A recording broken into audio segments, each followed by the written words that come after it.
അബ്ദുല്ലാഹി ഇബ്നു മസ്ഊദ് പറയാണ്, ഞങ്ങൾ റസൂൽ സല്ലല്ലാഹു അലൈഹി വസല്ലം തങ്ങളോടൊപ്പം ഒരു യാത്രയിൽ ഞങ്ങൾ നബി സല്ലല്ലാഹു അലൈഹി വസല്ലം തങ്ങളിൽ നിന്നകന്നു. നബി സല്ലല്ലാഹു അലൈഹി വസല്ലം തങ്ങൾ തൻ്റെ ആവശ്യം നിർവഹണത്തിന് വേണ്ടിയിട്ട് ദൂരം പോയി. അപ്പോൾ ഞങ്ങൾ ഒരു ഹുമ്മറയെ കണ്ടു. ഹുമ്മറ എന്ന് പറഞ്ഞെങ്കിൽ ഒരു ചെറിയ കുരുവി. അതിന് 2 ഫർഹുകളുണ്ട്. ഫർഹ് എന്ന് പറഞ്ഞെങ്കിൽ മുട്ട വിരിഞ്ഞുണ്ടായ ചെറിയ കുട്ടികൾ, കുട്ടി. ഇബ്നു മസ്ഊദ് പറയാണ്, ആ ഹുമ്മറയെ ദൂരപ്പെടുത്തിയിട്ട് ഞങ്ങൾ അതിൻ്റെ ഫർഹൈഹ, അതിൻ്റെ 2 ഫർഹിനെയും എടുത്ത്, ഞങ്ങൾ കുട്ടികളെടുത്ത്, കിളിക്കുഞ്ഞുങ്ങളെടുത്ത്. നബി സല്ലല്ലാഹു അലൈഹി വസല്ലം തങ്ങൾ ഞങ്ങളുടെ അടുക്കലേക്ക് ആവശ്യ നിർവഹണത്തിന് ശേഷം മടങ്ങി വന്നപ്പോൾ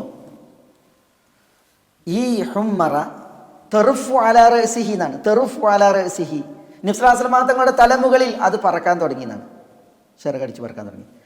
അതേപോലെ തന്നെ വജഅല തഫ്രിഷു എന്നാണ്. വജഅല തഫ്രിഷു എന്ന് പറഞ്ഞാൽ നബി സല്ലല്ലാഹു അലൈഹി വസല്ലം തങ്ങളുടെ മുമ്പിൽ അത് മണ്ണിൽ കിടന്നിട്ട് തൻ്റെ ചിറക് കൊണ്ട് മണ്ണിൽ അടിക്കാൻ തുടങ്ങിയെന്നാണ്. അവൻ ഇവിടെ വന്ന് പറന്ന് പിന്നെ അത് മുന്നിൽ വീണിട്ട് അത് ചിറകുകൊണ്ട് അടിക്കാൻ തുടങ്ങിയെന്നാണ് മണ്ണിൽ.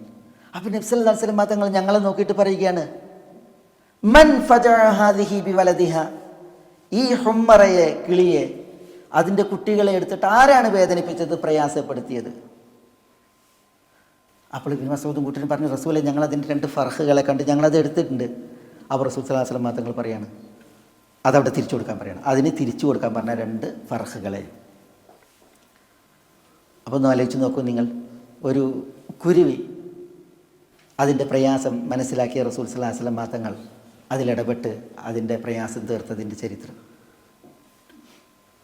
സഹോദരന്മാരെ, ഇങ്ങനെ കുറേ ഉദാഹരണങ്ങൾ നമ്മൾ നമ്മുടെ ഹബീബായ റസൂൽ സല്ലല്ലാഹു അലൈഹി വസല്ലം തങ്ങളുടെ ഹദിയിൽ നിന്ന് വായിക്കും.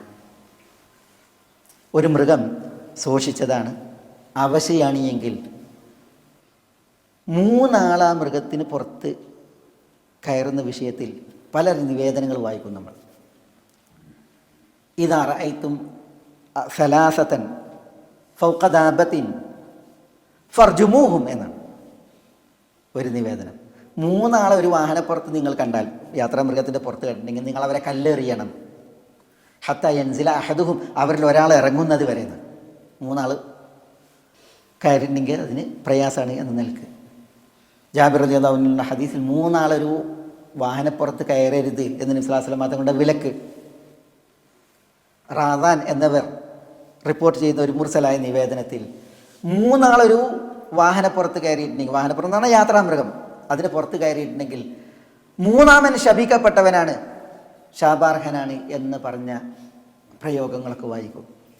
പണ്ഡിതന്മാർ പറയാണ്, ഇബ്നു ഹജറിനെ പോലുള്ളവർ പറയാണ്, ഒരു മൃഗം 3 ആളെ വഹിക്കാൻ യോഗ്യമല്ലാത്ത മൃഗമാണ് എങ്കിൽ, പ്രയാസപ്പെടുത്തുന്ന രീതിയിൽ ഇങ്ങനെ സഞ്ചരിച്ചിട്ടുണ്ടെങ്കിൽ അവരാണ് ശാപാർഹർ, അവരെയാണ് കല്ലെറിയേണ്ടത് എന്ന അർത്ഥത്തിലുള്ള പ്രയോഗങ്ങളാണ് ഇവിടെ നമ്മൾ മനസ്സിലാക്കുന്നത്. സഹോദരന്മാരെ, നബി സല്ലല്ലാഹു അലൈഹി വസല്ലം തങ്ങളുടെ ഹദിയിൽ നമ്മൾ ഈ മിണ്ടാപ്രാണികളുടെ വിഷയത്തിൽ മാത്രം ഇതുപോലത്തെ ഉദാഹരണങ്ങൾ, ഇത് ഞാൻ ചിലത് മാത്രം ഇവിടെ അനുസ്മരിച്ചതാണ്. അതില്ല എങ്കിൽ ധാരാളം സംഭവങ്ങൾ പല നിലയ്ക്ക് നബി സല്ലല്ലാഹു അലൈഹി വസല്ലം തങ്ങൾ ഇടപെട്ട് വാക്കാൽ പ്രവൃത്തിയാൽ ഇതുപോലെ ഈ മൃഗങ്ങൾക്ക് വേണ്ടി കാരുണ്യത്തിൻ്റെ വർത്തനം നടത്തിയതിൻ്റെ ഉദാഹരണങ്ങൾ നമുക്ക് തിരുചരിത്രത്തിൽ നിന്ന് മനസ്സിലാക്കാനുണ്ട്.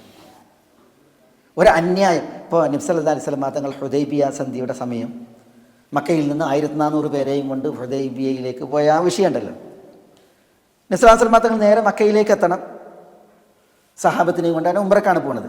പക്ഷേ ഖാലിദ് റളിയല്ലാഹു തആല അൻഹു ശത്രുപക്ഷത്താണ്. അദ്ദേഹത്തിൻ്റെ നേതൃത്വത്തിൽ നബി സല്ലല്ലാഹു അലൈഹി വസല്ലം തങ്ങളെയും സഹാബത്തിനെയും അറ്റാക്ക് ചെയ്യാൻ വേണ്ടിയിട്ട് ഒരു ഒളിപ്പോരാളി സംഘം മക്കയിൽ നിന്ന് പുറപ്പെട്ടിട്ട് നിൽക്കുമ്പോൾ നബി സല്ലല്ലാഹു അലൈഹി വസല്ലം തങ്ങൾ എന്ത് ചെയ്യാണ്, നേരെ മക്കയിലേക്ക് പ്രവേശിക്കാതെ ജിദ്ദയുടെ ഭാഗത്തേക്ക് ഹുദൈബിയയിലേക്ക് സഹാബത്തിനെയും കൊണ്ടുപോയി.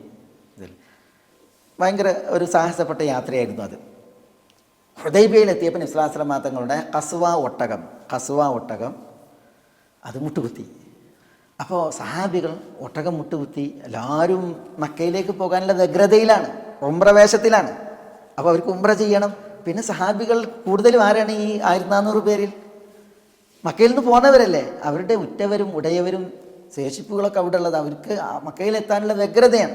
നബി സല്ലല്ലാഹു അലൈഹി വസല്ലം തങ്ങൾ പറയും ചെയ്തിട്ടുണ്ട്, നമ്മൾ ഇൻഷാ അല്ലാഹ് മക്കയിലെത്തും, ഉംറ നിർവഹിക്കും എന്നൊക്കെ പറഞ്ഞിട്ടുണ്ട്. അപ്പോൾ ആ ഒരു വലിയ പ്രതീക്ഷയിൽ അവർ പോകുമ്പോൾ നേരിട്ടുള്ള പോക്ക് നിന്ന് നബി സല്ലല്ലാഹു അലൈഹി വസല്ലം തങ്ങൾ ദിശ തെറ്റിച്ച് പിന്നെ ഹുദൈബിയയിലൂടെയാണ് പോകുന്നത്. ആ ഹുദൈബിയയിലേക്ക് എത്താൻ ഉള്ള ആ യാത്ര ഉണ്ടല്ലോ, അത് വളരെ സാഹസപ്പെട്ട യാത്രയാണ്. അവർക്ക് റസൂൽ സല്ലല്ലാഹു അലൈഹി വസല്ലം തങ്ങൾ സ്വർഗം വരെ വാഗ്ദാനം ചെയ്തു അവിടെ എന്നുള്ളത് കാണാൻ സാധിക്കും. കാരണം അത്ര ഒരു ശ്രമകരമായ ഒരു സനിയയിലൂടെയായിരുന്നു അവരുടെ പോക്ക് എന്നാണ്. ഏതായാലും ഹുദൈബിയയിലെത്തിയപ്പോൾ റസൂലുള്ളാഹിന്റെ ഒട്ടകം അവിടെ മുട്ടുകുത്തി, ഞാനെങ്ങനെയില്ല. അപ്പോൾ സഹാബികളെല്ലാവരും ഹൽ ഹൽ എന്ന് പറഞ്ഞിട്ട് ഇതിനെ വിരട്ടുകയാണ്, ഇതിനെ നീക്കാൻ വേണ്ടി ശ്രമിക്കുകയാണ്. പക്ഷേ ഒട്ടകം അനങ്ങണില്ല, മുട്ടുകുത്തി കൊടുത്ത് അവിടെ മുട്ടുകുത്തി. അപ്പോൾ സഹാബികൾ ഇതിനെ എങ്ങനെ എഴുന്നേൽപ്പിക്കാൻ ശ്രമിച്ചിട്ടും കഴിയാത്തത് കൊണ്ട് അവർ പറഞ്ഞു, ഖലഅത്തിൽ ഖസ്വ ഖലഅത്തിൽ ഖസ്വ. നബി സല്ലല്ലാഹു അലൈഹി വസല്ലം തങ്ങളുടെ ഖസ്വ ഒട്ടകം അത് എന്താണ് പിന്നെ അവശിയായി ചടച്ചു, ഇനി അത് അനങ്ങൂല എന്ന രീതിയിൽ പറഞ്ഞു. ആ ഒട്ടകത്തിനാണ് പറയുന്നത്. പക്ഷേ ഒട്ടകം ചടച്ചിട്ട, ഒട്ടകം പിന്നെ രോഗിയായിട്ട. പക്ഷെ നബി സല്ലല്ലാഹു അലൈഹി വസല്ലം തങ്ങൾ ഉടൻ ഇടപെട്ടു. എന്താ നബി സല്ലല്ലാഹു അലൈഹി വസല്ലം തങ്ങൾ പറഞ്ഞത്? മാ ഖലഅത്തിൽ ഖസ്വ, ഒരിക്കലും ഖസ്വ ചടച്ചിട്ടില്ല, ആവശ്യമായിട്ടില്ല. അതതിൻ്റെ സ്വഭാവമല്ല. നബി സല്ലല്ലാഹു അലൈഹി വസല്ലം അതാ പറഞ്ഞത്. ഒരിക്കലും ഈ ഒട്ടകത്തിൻ്റെ സ്വഭാവമല്ല ഇങ്ങനെ ചടച്ച് കിടക്കുക അല്ലെങ്കിൽ ആവശ്യമായിട്ട് കിടക്കുക എന്നുള്ളത് അതിൻ്റെ സ്വഭാവമേ അല്ല.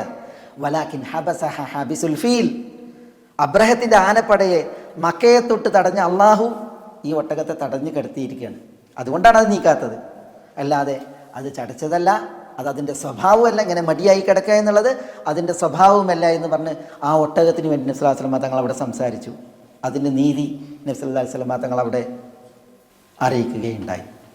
ഇതാണ് നമ്മുടെ ഹബീബായ സല്ലല്ലാഹു അലൈഹി വസല്ലം തങ്ങൾ മിണ്ടാപ്രാണികളുടെ വിഷയത്തിൽ പറഞ്ഞിട്ടുള്ള മാതൃകകളിൽ നമ്മൾ വായിക്കുന്ന പല ഉദാഹരണങ്ങളിൽ ഒന്ന്.